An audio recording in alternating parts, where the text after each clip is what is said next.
Coming up, the New York Football Giants get dealt a difficult blow as Xavier McKinney will be missing the better part of a month following a Cabo accident on an ATV. We'll talk about that, how some coaching staff members are already getting head coaching buzz, and what we can take away from last night's debacle on the NFL slate. Coming up next.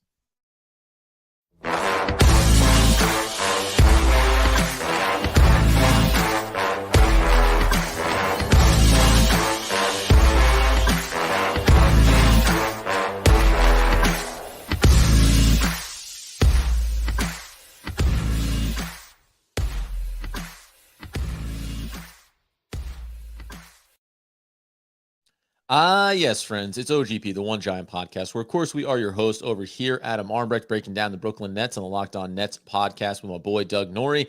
And yonder there, the healthy, wealthy, and wise, the seasoned generational ticket holder, Mr. Andrew Makowitz, looking dapper Dan today. How are we, sir? I gotta put on the suit, gotta go into the office, do a little in-person, press the flesh, some handshakes here and there, some good building up the goodwill, my friend. Oh boy, do not press your flesh against anyone, Andy. That is grounds for a very interesting situation and one you will not survive. But handshakes are fine. I recommend all those as much as you can handle. Yeah, I'm here for you. I'm here for you to guide. I appreciate that. Everyone knows when they have a business related, office setting question, they come to this guy because he's been in at least two of them in his life. Now, from a football standpoint, we're going to get to here in a second what was obviously surprising information for over the bye week for the New York Football Giants when it comes to Xavier McKinney. But first, last night, a little bit of football action on the field, Andy. And did you have any, lasting takeaways from that battle that was? Yeah, so really quickly, there are a bunch of different quarterbacks in the NFL that you could plug and play into an offensive coordinator system and they could run it and they could be relatively effective and there's not much of a drop off. That is the opposite of what things are for Lamar Jackson because he is such a unique talent, Adam. And we talked about Justin Fields being a different type of quarterback, the evolution of quarterback play. I mean, Lamar Jackson, his just ability as a running threat changes everything for all defenses when they have to game plan for him. Because when they do a run pass option, he is so electric with the football that you might have to keep two people out to the outside, which opens up huge holes for guys like Kenyon Drake and others. It is really unbelievable when you have a special talent at quarterback to be able to utilize those talents effectively and build the game plan around their skill set, not just say, I'm an OC. This is the way I like to call plays. Let's just, plug and play with the quarterback of my choice and run the things that I want. Yeah, we heard Aaron Rodgers say you got to simplify the offensive scheme, got to make it simpler. And then when LaFleur was asked that, he said, I don't know what that means. And not that Aaron Rodgers hasn't had his own set of problems this season, but I think, LaFleur, what they're suggesting is you got to make it easier for it to be digested by your players, right? You need to just make this, run the route, get open, beat your man. Let's try to have some basic success. To your point, last night, 27-13 win for the Ravens over the Saints. But Lamar Jackson, you need to understand the value of his unique skill set and how to maximize it. And they get the win in this one. It's been a season-long trend for the Ravens, though. And I'm continually shocked by it because it's just, did you forget who your quarterback was? Because that seems to be the theme that happened for much of the early part of this season in Baltimore was, Lamar Jackson, the dual threat quarterback. It just seems so bizarre the way they've mismanaged the talent around him. A fun stat for you, Adam, is the Baltimore Ravens have had double-digit leads in every single game that they have played this year and are only 6-3. Yep. The Giants have trailed basically in the second half of almost every single game this year, and they are 6-3. It's just amazing how closing games, coaching, understanding the situation and circumstance is so critical to this. The game was never in doubt. Baltimore went down, scored very quickly in the game. They had this thing sewed away by halftime. I was kind of like, what else is on TV? But it is crazy to think about. And it's why you look at someone like Mike Kafka for the Giants, who's putting Daniel Jones in all of the right situations to utilize his skill set. I bet you Aaron Rodgers is looking over, at the Giants and be like, Why can't we just do simple things like they're doing? They're taking like an asset or a weapon or something that either he does well or I could do well, and that's what they focus on. They don't do all this other stuff. Yeah, it's and it is one of the things too where I think I brought up Aaron Rodgers, but we're batting him around here. The idea that yes, quarterbacks obviously they can make adjustments. Obviously, you've been in the league a long time. Things that work or don't work, but you can't tell everything that's happening on a down to down situation with a defense. Are they approaching it a certain way where we can hound the ball to the left side, switch it back over to the right, call the audible? The quarterback has that sense of the defense under center, but the overall game script and the way you want to utilize players, it's not something I think you can make the adjustment on the fly in game. Like, not to the extent that you need to, or at least not to the extent that the Green Bay Packers would need to. So it's another win. Andy Dalton just plugging away out there in New Orleans. Don't knock the man, right? He looks like he's just throwing some picks, still playing football. Just I guess throwing. would be The Saints lead the NFL in turnover. So, and Andy Dalton just keeps coughing the ball up. There was also a couple there, like early on in the game, he threw an interception that got tipped up into the air and someone picked it off and they called a penalty. And even Peyton and Eli on their telecast were like, that wasn't a foul. The problem with Andy Dalton is he turns the ball over. The thing that Daniel Jones has changed in his game is don't turn over the ball. And that's why we're looking far more effective because of it. Interestingly enough, as we welcome everybody in on the live YouTube stream as well, impromptu here, obviously this morning, schedule is just a little bit all over the place for the last week or two. But everyone vying for the services of one Sean Payton who retired, and everyone agrees he's just taking some time away. Why don't you just go ahead and assume that he goes back to the Saints? Like those worlds where everyone's like, and now we'll go get Sean Payton. It's like, or maybe he goes back to the team that he's always coached that was successful when he was there. They're going to need a new quarterback, and maybe he just doesn't want to be a part of one really bad season while he gets a little bit of sunshine, maybe in Cabo. Incidentally, Andy, another place a little activity they have in Cabo is ATV guided tours. And wouldn't you know it, Xavier McKinney on his time off over the bye week decided to take a little trip. Head on down to Cabo. And hey, everyone deserves to relax. The team's been playing well. He goes out on the ATV tour and he suffers an injury. An injury, Andy, that we talked about this pre-show. We're going to go over how we're feeling about it, or how the fan base should feel about it, and what it's going to look like over the next several weeks without him.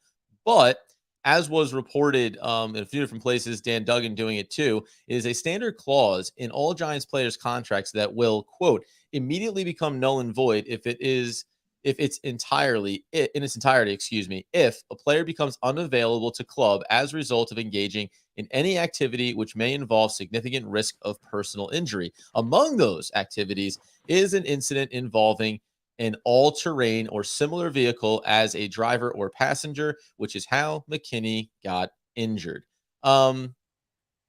Just before anything, how you feeling about the fact that McKinney's going to be out for a month? We just literally talked about how by ratings, he hasn't been as good as he was last year. And yet we both agree green dot for the defense, really important piece to Wink. So I want to take a step back and step back. I want to just read his official statement. This is Xavier McKinney's statement. During our bye week, I went away to Cabo. While there, I joined a group for a guided sightseeing tour on ATVs. Right. Unfortunately, I had an accident and injured my hand. The injury will keep me sidelined for a few weeks. I will do everything I can to get back as quickly as possible so I can contribute to what we're building here in New York.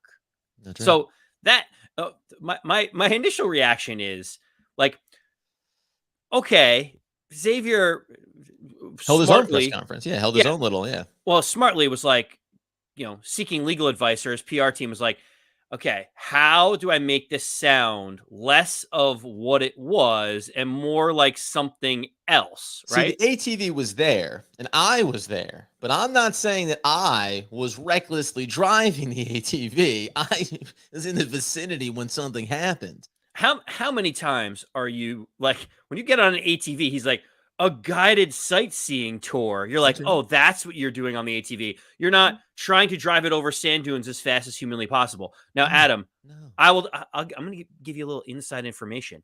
I have been to Cabo San Lucas. I have been on ATVs where Xavier McKinney was. I have done those ATVs before. Are you And about let to me miss 4 weeks of the podcast? I did not, because I did not. Well, when people are like, "Let's go over this jump," I was like, "I'm gonna go around it."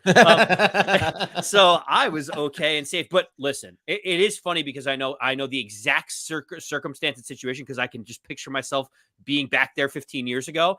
Uh, it's a tough look, especially when Jihad Ward is out there on his Instagram posting that he's up on a wheelie on his ATV with the sun and the beach behind him. I mean, this is not confirmed, but I believe he was with Xavier McKinney in Cabo. So like they're showing him popping wheelies, and then Xavier McKinney's kind of like, well, I was on a guided tour. We were going to take quizzes at the end. We were going to get graded, and then we were going to have a picnic. How safe were you? Yeah, how safe?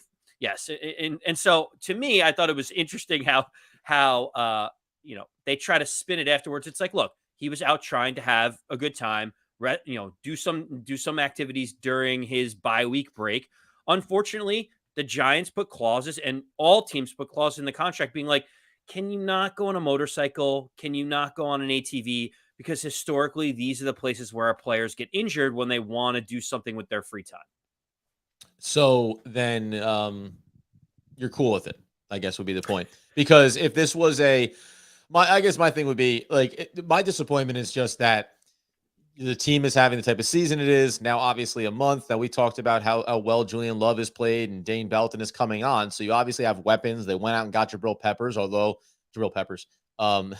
they went out and got Landon Collins back onto this team, and he's going to play down more near the line of scrimmage, we assume. So I mean, you have pieces behind it. It's more disappointing, I think, that the team is having such a good year. And if you're Xavier McKinney and you've been waiting for this opportunity for the team to be good, right? You haven't had so many of the Giants players have had to suffer through bad years. You finally get to be a part of that. I can't knock it. I do get flashes of the boat trip and all that crap from the playoffs, right? And just like making decisions that are going to potentially negatively impact your ability to perform at a high level, injury or otherwise. And I also am like, but these guys have worked their butts off and they have a 6-3 record, and they deserve to be able to blow off the 6-2 record. They deserve to be able to blow off steam and, do something in their bye week. I wish it was just getting a massage on the beaches of Cabo as opposed to ATV riding. I don't know if it really bothers me as much as maybe I think some fans might be, but I don't know. I haven't really gotten the pulse of where the fan base feels about this. I'm actually agreeing with you, because it's so hard to police this. Adam, think of it this way. You could be like swimming at a pool that has a diving board and slip on the diving board and break your arm or crack your leg, and then all of a sudden you're out for the season. And it's like, and you wouldn't think twice about like swimming, swimming pool accident. Yeah. To me, it's just like there's so many different ways that someone could get injured. They could be playing pickup hoops like outside the resort, and all of a sudden a guy could twist an ankle. Like, how much are we going to put these guys in bubble wrap? Now, I will say, being on an ATV, being on a motorcycle, a little different. Probably wouldn't go that far to like stretch the limits of what you should and shouldn't be doing, especially knowing that it's in the contract. But Adam, people are talking about, oh, can they void money? Can they take back his guarantees because it's in the contract? And I think Art Stapleton kind of put this as best as possible. Yeah, some fans might want to take his money as like a slap on the wrist and remind Xavier McKinney that he shouldn't be doing those things. You'd expect the organization to take a longer view of this. Like, if this is someone that you want to be around long term, do you really want to take like $50,000 from him, like petty, like doing all this stuff when like there's a larger, like he's going to potentially be back for the rest of the season? Why do you want to aggravate that situation? If he knows what he did was wrong, by you not like coming down on him so hard on this, you may build up goodwill and make the relationship even stronger, actually. Yeah, and I think yeah, and he's a young player and he's a talented player. So by and large, I'm not saying I'm okay with it, but it is what it is. We'll see how they navigate it. The other thing was just that this does represent kind of like the first speed bump since early in the season. You had the issues with Kenny Galladay. You had the issues with Kadarius Toney. But by and large, it's just been kind of everybody slow and steady, right? Like everyone not even towing the company line. It's the wrong way to phrase it, but everybody pulling in the same direction, wanting the team to be successful, doing everything that they can to make this team better. And I'm not taking that away from Xavier McKinney and his prep, but just that now here's like the first big lump you're going to have to deal with on the back half of this season. By and large, the defense has been able to overcome missing certain players due to injury. This, though, would be the first, I think, big blow to the back end of the defense, to the signal caller of the defense. And that kind of changes potentially what the impact could be. Be interesting to see how Julian Love steps into that role. That's what I'm going to assume with everything that he's done this season, that he's the guy you're going to want to be putting everyone into position. But we'll find out more about who's going to wear that green dot going forward over the next month and how this defense adjusts losing a weapon and a versatile weapon like McKinney. What other, go ahead, because I have one other note here from Dan Duggan coming out of this bye week. I was just going to say, it's going to be interesting to see how the Giants get by. I mean, knowing that we have the Texans and the Lions, these are games that we're still going to be favored and still expected to win. I don't, silver lining on this might be that guys like, maybe they give the green dot to Julian Love back there because he's been having a great year and he's seeing the field. The Giants were just talking about a contract extension with him. They expect him to potentially be around, but also this might free up some snaps for Dane Belton to get his feet wet, which may not be the worst thing in the world considering he was emerging in the preseason, got hurt, missed a lot of it. And because of the play of Xavier McKinney and Julian Love, hasn't seen the field as much as maybe we thought he might going into this season. So if nothing else, get some snaps and some reps for a guy that may be a contributor down the line, especially as this team that has an eye on the playoffs. No, 100%. And the one thing, actually, as you bring it up there, extensions over the course of it, there was just someone who had asked Dan Duggan a question over on Twitter about there was the rumors of extensions possibly happening, but ultimately none came to pass here. Was Dan surprised by it? To which he responded, no, I would have been more surprised if they had pulled one off. Too many variables to do with Jones or Saquon. Projected contract for Lawrence would be very complicated to fit underneath the cap. Love was the only realistic possibility, but apparently they didn't get it done. So just to contextualize, as we talked about, right? There's a few different players that could have been up for it. We thought Love was the most likely. And we also, when we had frameworked that as 3 years for $21 million, said, yeah, we love it. We'll take it. You say to assume that Julian Love might be saying something like, sure, you'd love it. You'd take it. I might want a little bit more. So this is a part, man, when the team has more success, when players start to look better underneath better coaching, you're elevating their profiles and not getting any of these extensions done, which is fine. But it just means in the offseason, the Giants are going to have a lot of decisions to make and probably have competition for these players because other teams are going to look and say, look what this piece did for a rebuilding team. Not a perfect roster by any stretch in New York. And this player, Julian Love, accelerated in that opportunity. So we'll see how it plays out when it gets to the offseason. Last thing that I want to touch on then here is something that you brought up. So I'll let you take the lead on it. And it's just the way in which profiles are being elevated around the league when it comes to coaching staffs. Wink Martindale, everyone always knew he was great, but even he is reclamating his reputation, I think, here in New York. But already, first firing of the from the head coaching carousel, I thought personally Cliff Kingsbury. That's where my mind was going to go. Arizona Cardinals could not be any more of a disaster this year. He still has a head coaching job. But the man with a carousel of quarterbacks, Frank Reich, finally let go by the Colts, and Jeff Saturday is now.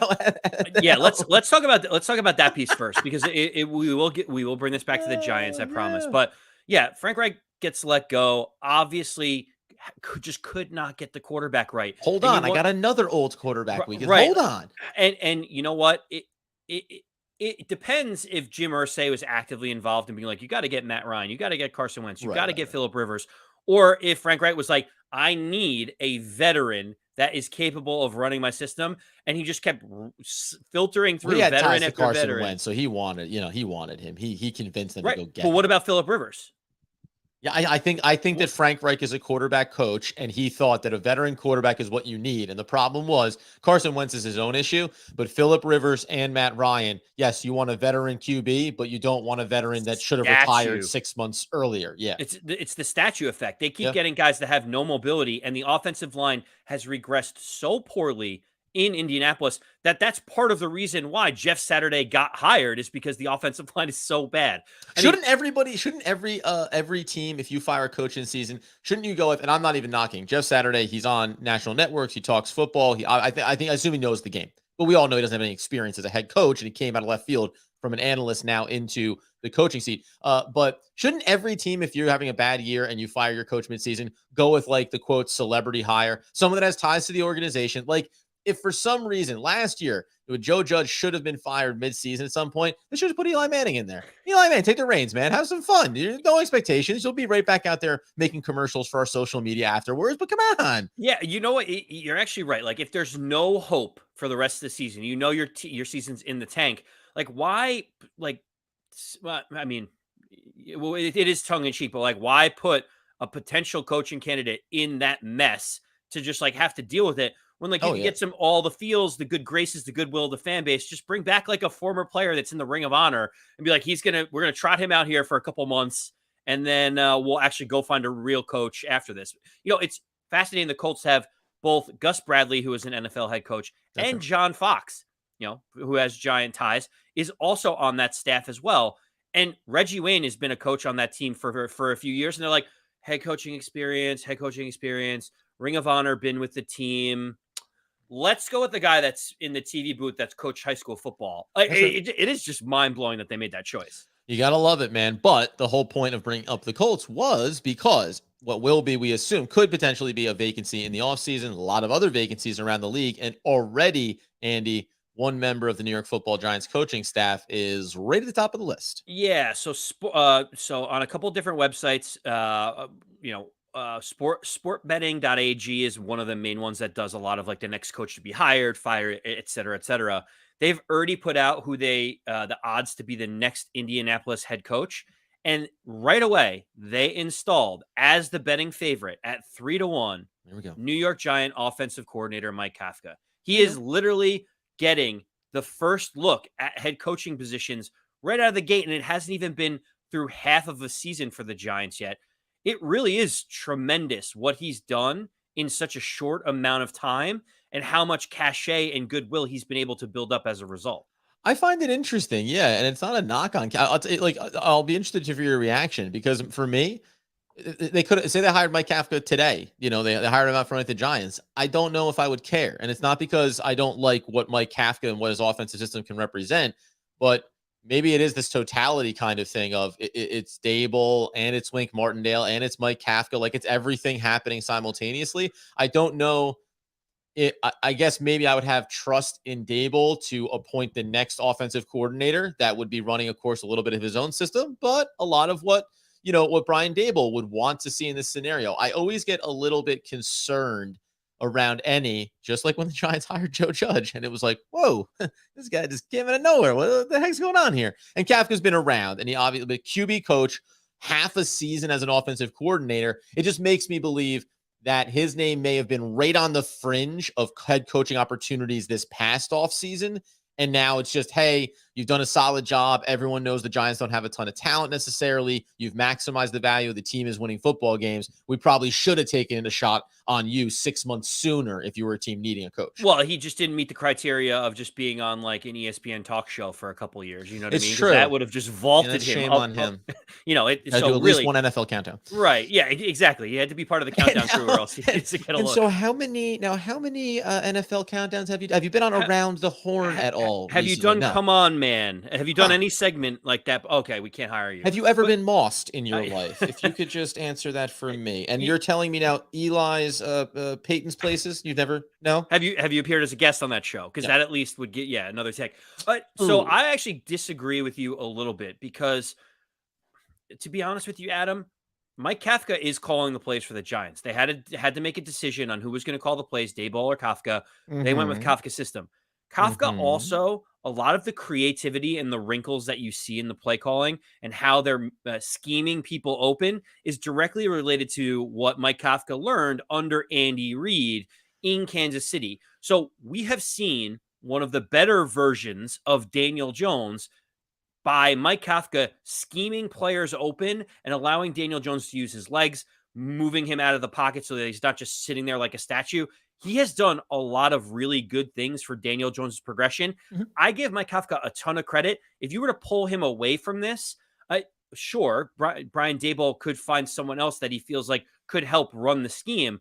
But I really do give a lot of credit to the offense and Daniel Jones' success so far based on Mike Kafka's, schematic abilities to create things. Yeah, I'm not even taking away from him. I think maybe it's a little bit of, I'm like, just remember what we're comparing it to, right? We're comparing it to Joe Judge. Like, we're comparing it to such a disastrous mess. Jason Garrett.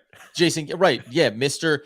My version of offense is so conservative that I walk out on first down and punt, right? Like, it's just, that's, I think, the difference here for me. And it's not, it's a positive to see Daniel Jones playing better football, to have this sense of like, hey, this is what he could be, what he could grow into. I think having a healthy Saquon Barkley makes anyone's offensive game plan, pretty easy at times. It doesn't mean you don't have to scheme to have him have the lanes and have the access. Again, I like Mike Kafka. I'll be interested to see what happens by the end of this year, and if you start to hear that buzz build up around him, or whether or not, what was the loyalty program when he was brought into the Giants, right? You go from QB coach, you're going to be offensive coordinator. Did you get a 2-year commitment out of him? The Giants will have the ability to say, no, you cannot interview Mike Kafka. That's, part of what organizations do. Most of the better run organizations don't stand in the way of coaches wanting to have success, although the Giants did do it marginally with Patrick Graham, I believe, there just a little bit, because they weren't quite sure what was going to happen. And that, I think, was more of a desperation move, not being unsure about what was going to happen for their head coaching role. So it makes me wonder how they would approach this with Mike Kafka potentially in the offseason. I know this is down the road stuff, but between this and Xavier McKinney, it felt like just a couple more global topics that we needed to tap into here on a Tuesday. You just mentioned Patrick Graham, and Adam, things are looking well. Things are looking bleak for the Raiders right now. We thought, Patrick Graham was gonna fill in nicely over there. They're 27th in the league in opponents' points per game. They're basically bottom 5. They're giving up 25 points a game. Patrick Graham's defense does not look good. That has a lot to do with the whiffs in the front office of all the draft picks that the Raiders have had over the last 5 years. I think there's one first round pick over the last 5 or 6 years that's still on the roster today. It is terrible. But I mean, that's a side note. Feel bad for Patrick Graham. I can just safely say I'm glad that we have Wink Martindale now, because bringing the pressure and bringing it to quarterbacks feels like a whole different approach for the Giants. Well, don't forget here too, so last 2 things we'll say, we'll get out the door here. One, that Wink Martindale acknowledged that he had no love lost with Baltimore or with Harbaugh, had a great, has all the ties there. Everything was great.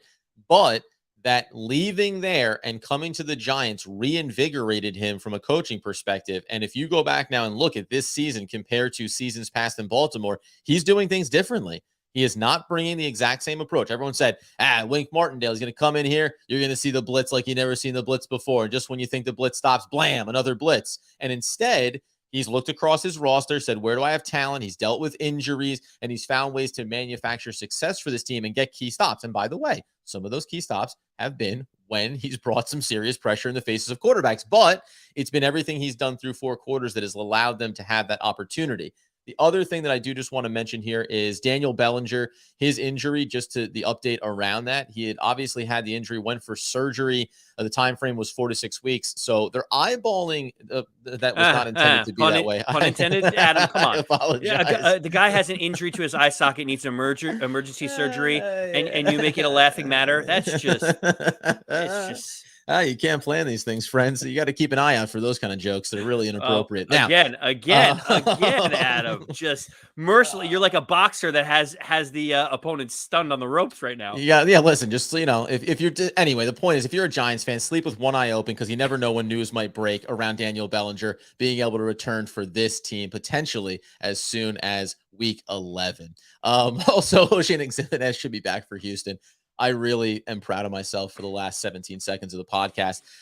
That being the case, though, guys, we're going to come back in. We're going to turn our attention over to Houston here coming up. But it's just interesting, man. The bye week, I think we've gotten the sample of what happens in a bye week, right? You start talking about contract extensions. You start talking about some possibilities. You start talking about an injury down in Cabo. You start looking around the league a little bit. Where are playoff, options looking? Everything starts to get a little bit spread thin, when the reality is, team has 6 wins. You want to make the playoffs. It starts by getting refocused back in on Houston, and hopefully not busting Xavier McKinney's chops, but hopefully the majority of the roster was ready to be locked right back in here, because as you said, Houston, Detroit, 2 very winnable games, 2 games that could set the Giants up to feel very confident about making the playoffs. I think an important achievement for this coaching staff, for this new regime under Joe Shane, and it starts here. You lose this game against Houston by whatever means, all of a sudden it's going to change the narrative and the perception of what this team can be. At the end of the day, Adam, Mm-hmm. the simple answer is this: the Giants have basically been underdogs in every single game, and they have been able to overachieve, right? They've been able to do things that people did not expect. This is going to be a drastically different situation for Giant players and coaches, Yep. where they are going to be going into this game expecting to win. The odds said that they're supposed to win. Everybody thinks they should win. And that might create a little bit of different pressure in the building. It's good to be the underdog and get all the energy and fight back, and the coaches know how to coach. How do you coach when you look at your players and say, we are better than them? We have to win this game. What does that look like from a play calling perspective? I really want to see the next level of progression from this team to be confident enough to go at someone like the Houston Texans, put points up on the board, and not be scared to not lose the game. The weight of expectations, right? That is now a game like this, a game like Detroit is going to have that expectation that the Giants go out and win those. Well, of course, break these games down. The Houston Texans first and foremost, starting tomorrow. You get us over on YouTube. We shout out Marty and his cup of Joe and everybody else in on the live chat, as we always appreciate. You get the podcast on the feed wherever you get those needs fulfilled. It's totally free, but it really helps us when you support it, you like it, and you leave that review. It means the world, and we appreciate it. So please keep supporting us, and we'll keep supporting the New York Football Giants fan base. Until next time, though, as Andy Makowitz would want, need, and nay, demand the people know. As always, let's go Big Blue.